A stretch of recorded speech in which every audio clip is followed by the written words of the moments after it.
Buenas noches. Ya son las 7. Estamos comenzando nuestro estudio bíblico. Todavía tenemos algunos que se están conectando ahora mismo. Y bueno, hoy es un día muy especial. Hoy es el día de del amor y la amistad, 14 de febrero, y también es el inicio de la Cuaresma. Ese periodo de tiempo en el cual nos preparamos para celebrar la resurrección de Jesús. Pero la resurrección de Jesús debemos estar preparados siempre, no solo en un periodo de tiempo determinado, días de un año, sino siempre. Y la celebración de la resurrección debería ser algo que celebremos todos los domingos, cada domingo. Es por eso que la iglesia se reúne los domingos, porque comenzamos a celebrar desde el inicio de la iglesia del primer siglo. Comenzamos a celebrar la resurrección de Cristo cada domingo. Bueno, en el capítulo anterior, en el estudio anterior, comenzamos el capítulo 8 y les dije, posiblemente tome más de un capítulo, más de un estudio, y sí, va a tomar más de un estudio. Es un capítulo bien profundo. Yo dije, tiene mucho contenido y es cierto que tenemos que profundizar. No es un capítulo a tomar a la ligera. Sí, hablamos de las bendiciones y las promesas y aclaramos para quiénes son esas promesas, pero hoy vamos a regresar a los primeros versículos y vamos a ver las implicaciones, especialmente de las palabras que Pablo va a estar usando. Ahí tengo en sus pantallas tienen el capítulo 8 y pienso que no vamos a avanzar mucho más allá del versículo 10, pero vamos a comenzar. Entonces vamos a comenzar en oración. Yo quisiera hacerlo un poco breve porque sé que algunos quieren salir a celebrar el 14 de febrero con sus esposas o esposos y no les voy a tomar mucho tiempo. No voy a saludar a nadie. Tenemos ya varios oyentes en Facebook, videntes, no sé cómo decirle. Y también tenemos algunos en Zoom. Vamos a comenzar entonces con nuestra oración. Vamos a orar. Gracias, Señor, por este pasaje tan hermoso que ya empezamos a estudiar. Te agradecemos, Señor, por la forma en que Pablo magistralmente presenta estas verdades, y te pedimos, Señor, que tú nos des la capacidad, que tu Espíritu Santo nos guíe a comprender y a entender lo que tú nos estás revelando a través de la palabra. Tu palabra es verdad. Gracias, Señor. Ahora te pedimos, Señor, que tú te quedes con nosotros. Mira todas las peticiones que tenemos puestas delante de ti. La lista es grande. Tú sabes todas las situaciones por las que estamos atravesando. Sé con cada uno de nosotros en el nombre precioso de Jesús. Amén. Amén. Bueno, antes de comenzar voy a hacer una aclaración que ya he hecho en algunas otras ocasiones, pero que me parece que es necesaria cuando estamos hablando de ciertos temas. Bueno, no sé si hoy nos va a dar tiempo a abordar esto, pero posiblemente sigamos hablando de esto en la clase que viene. Así que esta es la aclaración. Esta es la aclaración. Hay dos movimientos de interpretación en la iglesia cristiana. En la iglesia cristiana hay dos movimientos. Los calvinistas y los arminianos wesleyanos. El Ejército de Salvación pertenece a arminianos wesleyanos. ¿Ok? Y digo interpretación bíblica, es decir, hay ciertos puntos en los cuales nosotros hacemos una interpretación un poco diferente de la que hacen nuestros hermanos calvinistas. Pero esta es la aclaración. Eso no invalida la doctrina calvinista ni la nuestra. Es decir, es solamente un problema de interpretación, no nos hace enemigos y no nos hace, no afecta nuestra salvación ni la de ellos. ¿Está bien? En esencial, ambos grupos de iglesias cristianas, no estoy hablando de sectas o otros movimientos extraños, de iglesias cristianas, ambos grupos aceptan a Jesús como Señor y Salvador, creen en Jesucristo y en la salvación que provee Jesucristo. Así que en eso estamos de acuerdo. En el resto de las doctrinas no hay diferencias, solamente en algunos puntos en los que nos diferenciamos. Y ese, el punto principal en la cual nos diferenciamos es cómo nosotros interpretamos la predestinación. ¿Está bien? Esos puntos que son diferentes entre nosotros y ellos hacen que el concepto de la predestinación sea explicado de diferentes formas por nosotros y por ellos. En este pasaje que hemos leído, que lo leímos la semana pasada casi completo y que vamos a estar leyendo en esta semana y posiblemente en la semana que viene, la palabra predestinación está en el medio del pasaje. Por lo tanto, ha sido usado para apoyar la interpretación calvinista, pero no creo que esto sea válido para decir, oh, este pasaje es calvinista. No lo es. Este pasaje es bíblico, es la palabra de Dios, es la revelación de Dios. El uso de una palabra no lo convierte en calvinista o en arminiano wesleyano. No lo convierte. No hay forma de que hagamos ese tipo de identificación. La palabra de Dios es la verdad absoluta. Es la verdad absoluta. Y vamos a tratarla así. Ahora, para entenderla tenemos que ir profundamente. Así que hay palabras clave que nos dan mensajes claros de la intención del Espíritu Santo al inspirar a Pablo para escribir este capítulo. Vamos a empezar. Vamos a empezar. Dice, por tanto, no hay ninguna condenación para los que están unidos a Cristo Jesús, los que no andan conforme a la carne, sino conforme al Espíritu. Y después continúa. La expresión por tanto es la misma que se usa en griego para ciertamente o de cierto te digo. Es una expresión que genera una confirmación, o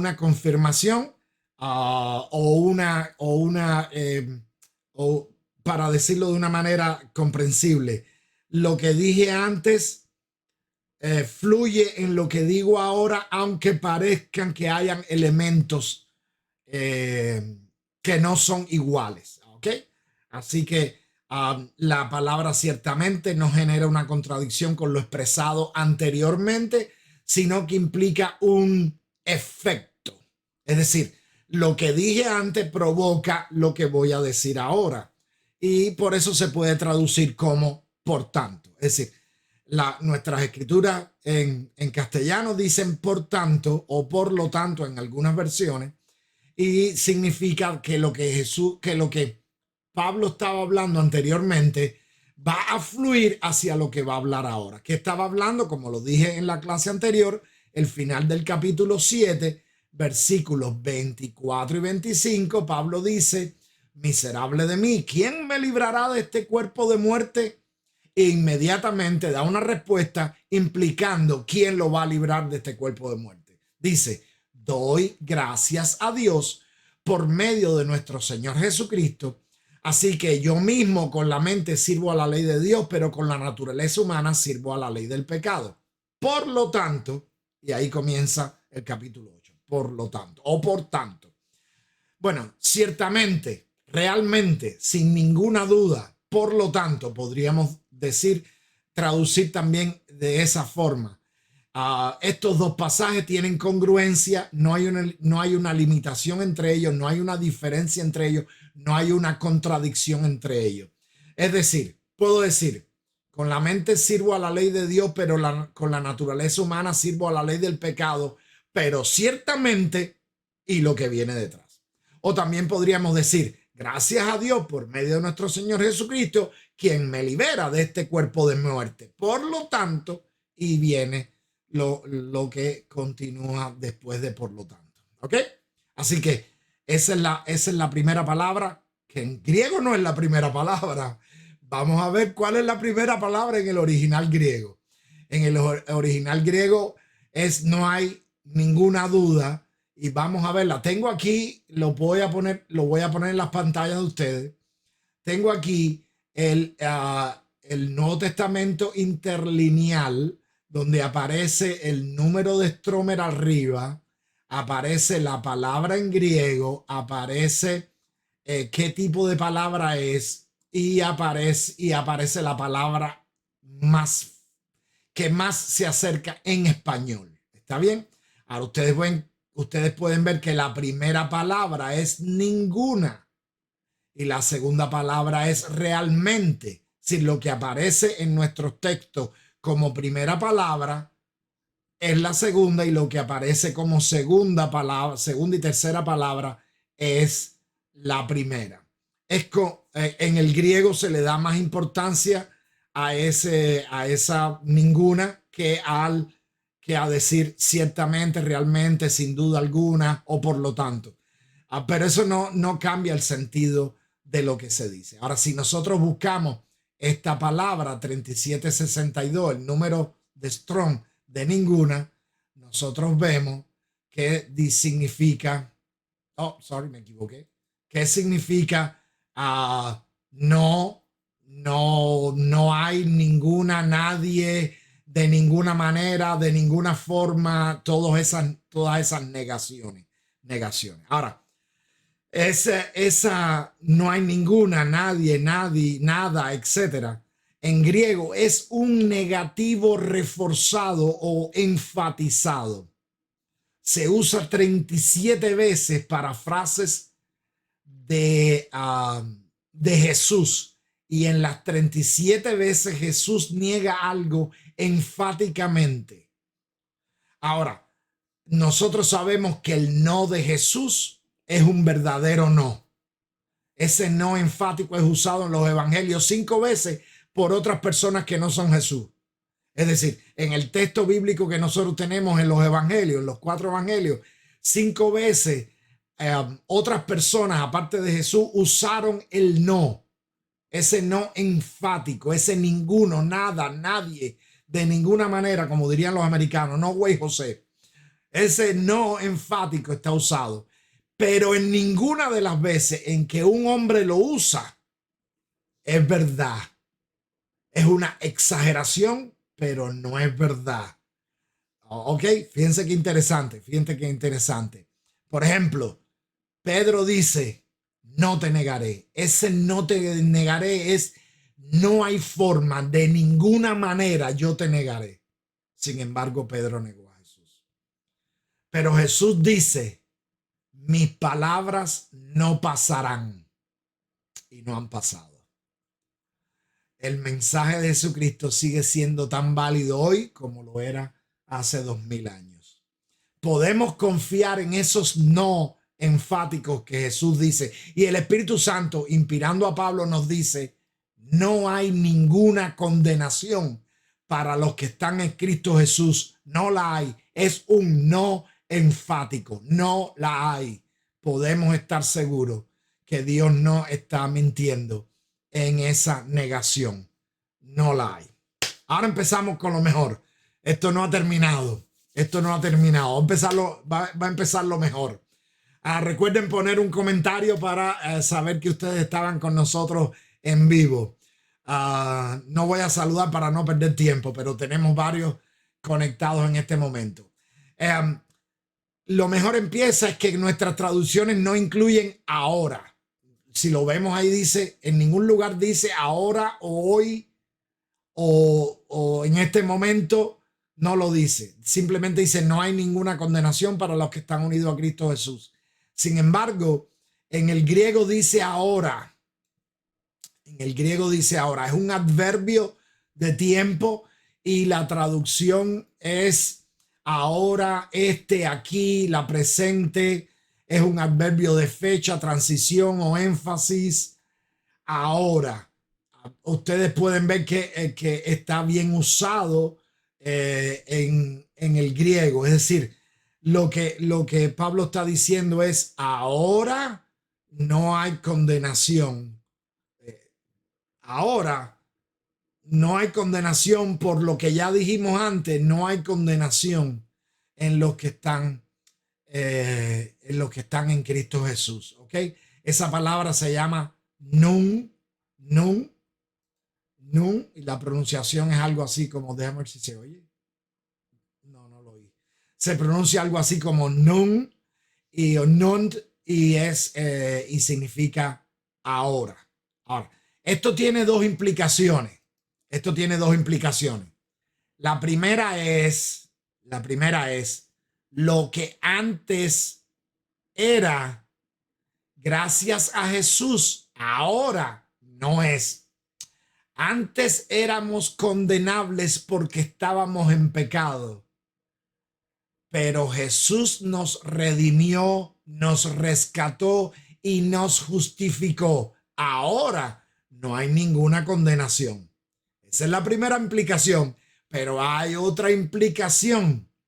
El ahora implica un presente continuo en el cual las condiciones para la negación enfática de Jesús, la negación enfática de no hay condenación, tienen que mantenerse siempre. Mañana va a ser otro ahora. Mañana no va a haber condenación porque mañana va a ser otro ahora.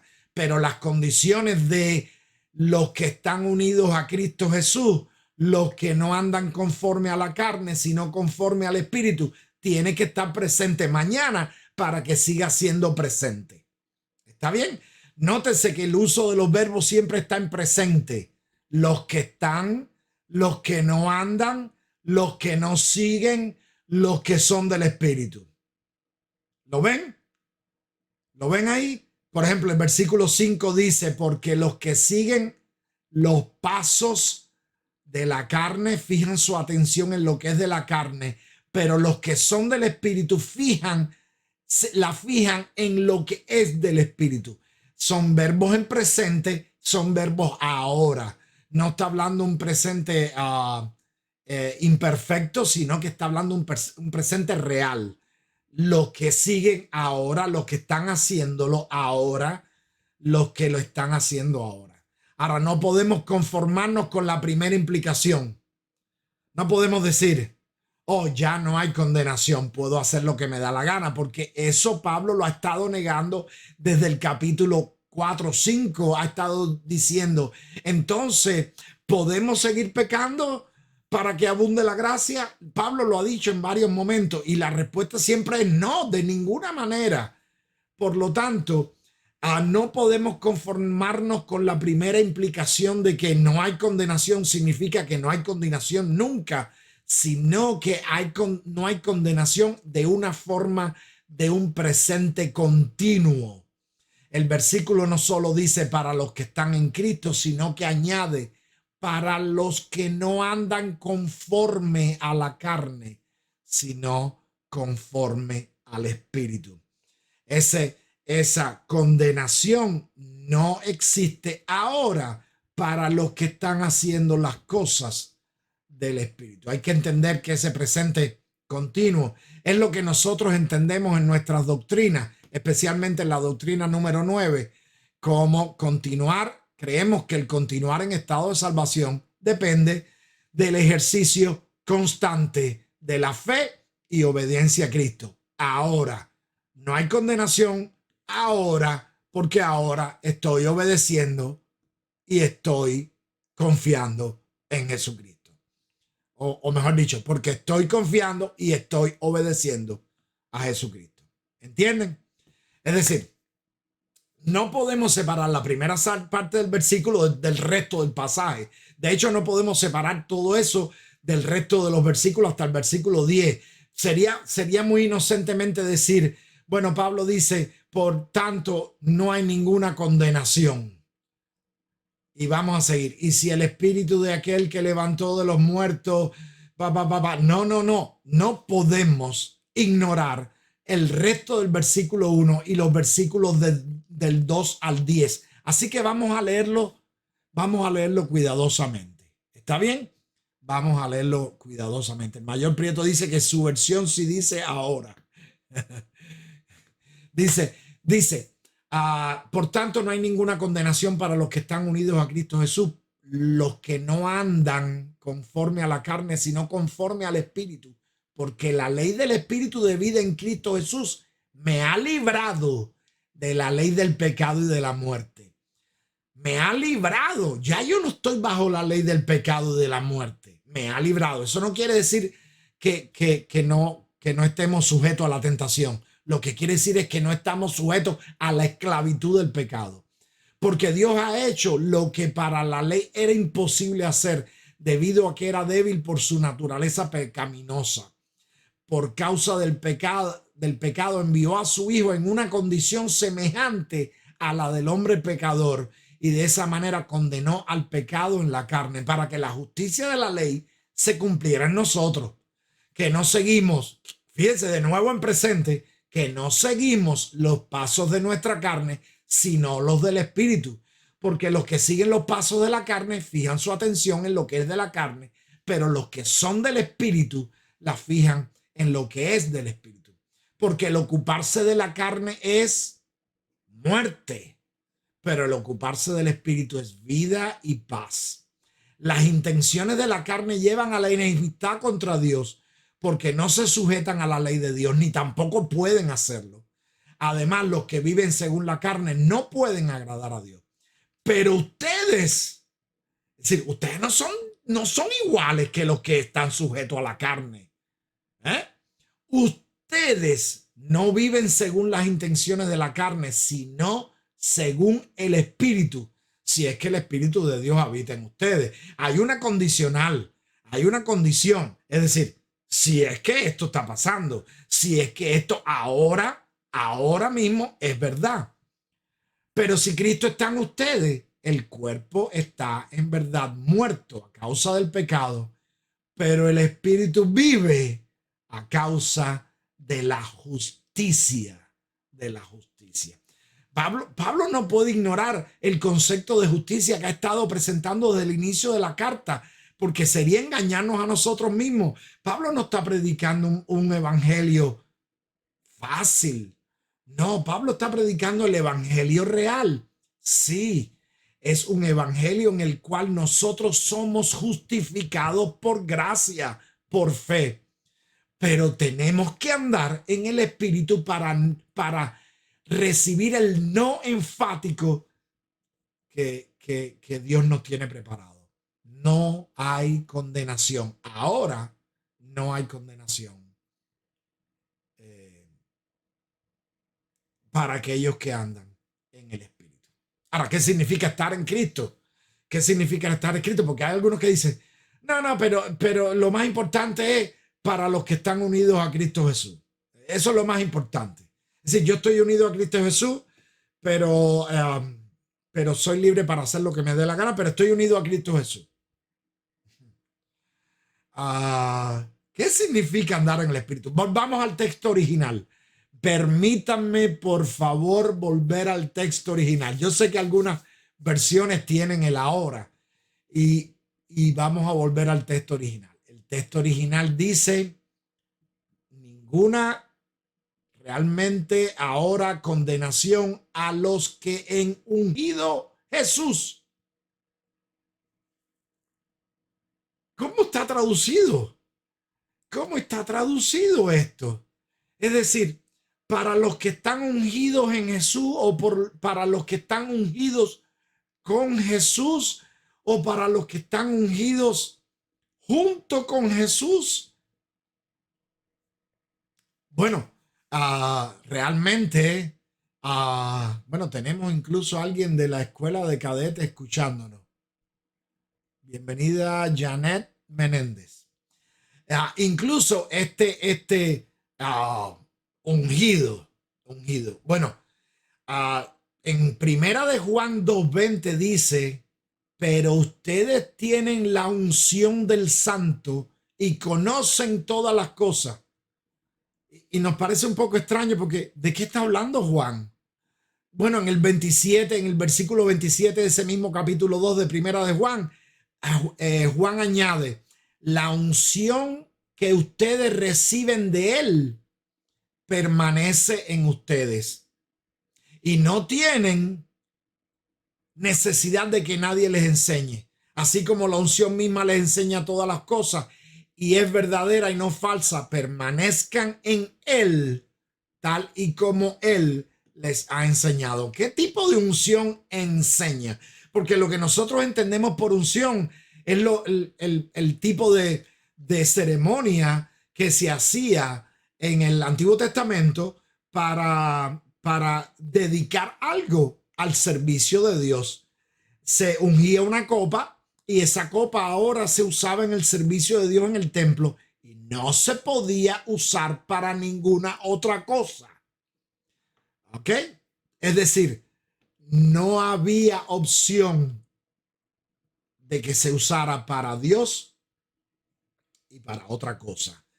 El ahora, ese ahora requiere una devoción y una dedicación. Pero, ¿qué tipo de unción enseña cuando tú le echas aceite o esa mezcla de aceite y perfumes que se echaba en los reyes o en los sacerdotes o en los profetas o en los objetos que se usaban en el templo? ¿Había algo de enseñanza en esa ceremonia? Realmente no. ¿Cuál es la unción que enseña? La unción del Espíritu Santo. Porque el Espíritu Santo, Juan lo explica perfectamente bien cuando Jesús promete, hace la promesa del Espíritu Santo, de que vendrá el Espíritu Santo. Él dice exactamente esas palabras que tienen que ver con que el Espíritu Santo es el que nos ayuda a entender, es el que nos enseña y nos recuerda. Sí, porque entender no es solo entender, también hay que recordar, ¿eh? También hay que recordar. Uh, por eso mismo es que Pablo dice, no solo estar ungido en Jesucristo, tener la unción de Jesús, sino que dice que es andar en el Espíritu.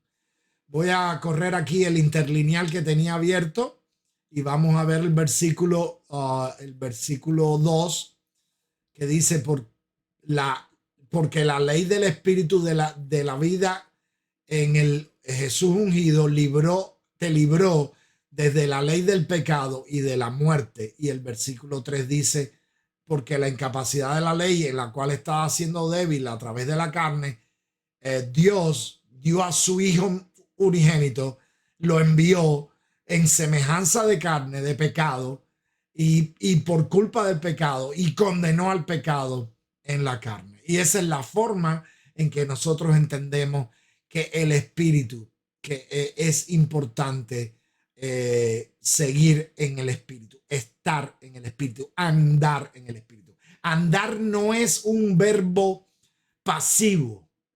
Andar es un verbo que requiere la continuidad, la continuidad, la continuidad en el estado de salvación, la continuidad en ese estado de no condenación.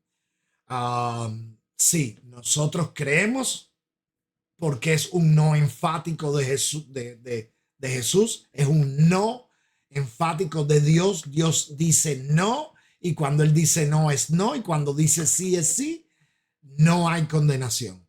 Pero no termina la frase ahí, la frase continúa. Estamos ungidos en Cristo, estamos ungidos por Cristo, estamos ungidos junto a Cristo. Esa unción la tenemos, el Espíritu Santo de Dios vive en nosotros, nosotros andamos en el Espíritu. Eso está sucediendo. Si eso está sucediendo, no hay condenación. Así que este pasaje, esta primera parte del versículo del 1 al al 10, no es una justificación para pecar, sino una aclaración de que el pecado ha sido vencido en nuestras vidas y aunque estamos sujetos a las tentaciones, no estamos nunca más bajo la ley del pecado, gracias a la justificación que Jesucristo proveyó por nosotros cuando fue condenado en nuestro lugar y murió llevando nuestro pecado. Así que tenemos una deuda y la deuda es vivir en el Espíritu. Y la deuda es vivir en el Espíritu. Así lo dice el versículo 12.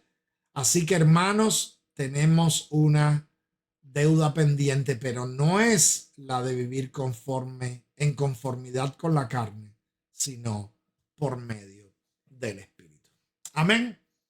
Así que no acepto que nadie diga que no hay condenación, es un estado permanente, es un estado que tiene una condición. Y la condición es estar y andar en el Espíritu, estar en Cristo, estar en la unción. Estábamos cantando el domingo, la unción la tengo, no la comprendo, pero la tengo. Esa canción de adoración me gusta mucho y alguien me preguntaba, ¿qué quiere decir? No la comprendo. Realmente no vamos a poder comprender completamente aquí, no vamos a poder comprender completamente cómo el Espíritu puede vivir en nosotros, cómo el Espíritu puede entrar en nosotros, cómo puede Jesucristo estar en nosotros, cómo podemos estar en Él, cómo podemos andar con Él. Es un secreto, es un misterio, pero no depende de nosotros, depende de Él. Y a veces nos asombra que Jesucristo haya muerto por mí, con todas mis debilidades, con todas mis faltas, con todas mis fallas, con mis faltas en el carácter y todas estas cosas. Pero gracias a Dios que es una realidad. Es una realidad. Y es una realidad que hace que no haya condenación ahora, si ahora estoy en el Espíritu. Amén. Entonces hemos terminado, ya son las 34, así que mi promesa de terminar antes de las 40 se ha estado cumpliendo. Yo siempre digo, hablo mucho, pero lo he logrado, así que vamos a tener un momento de oración para terminar nuestro estudio bíblico y vamos a continuar. El estudio bíblico vamos a continuarlo. Los otros versículos vamos a seguir viendo algunos de las cosas que Pablo tiene que incluir en medio de las bendiciones y de las promesas que está dándonos como cristianos. Él tiene que incluir algunas explicaciones porque estas promesas hay que entenderlas bien, completamente. No son promesas vacías como la que hace un novio a una novia y le dice, yo te voy a traer la luna. Dice, tú no me traes nada de la bodega y me vas a traer la luna. No es una promesa vacía, estas promesas son reales y son profundas y hay que estudiarlas a profundidad. Así que ya terminamos la primera parte, pero vamos a seguir el miércoles que viene con la tercera parte de este capítulo 8 del libro de Romanos. Oremos. Padre Celestial, Señor y Dios, gracias por tus promesas y gracias, Dios, por las aclaraciones que Pablo está haciendo, porque no hay duda que el Espíritu Santo lo está inspirando para que nos hable y para que nos aclare y para que estemos conscientes de las implicaciones que tiene esta nueva manera de vivir, esta nueva forma en que Dios se ha manifestado a nosotros por medio de la salvación a través de Jesucristo. El nuevo pacto ahora sí significa algo mejor. Lo que la ley no pudo, Jesús lo puede hacer. Y tenemos que demostrar a nosotros mismos que estamos andando en el Espíritu para entender estas verdades. Ayúdanos, Señor, a no solo a ser oidores, pero también hacedores de tu palabra. En el nombre precioso de Jesucristo oramos.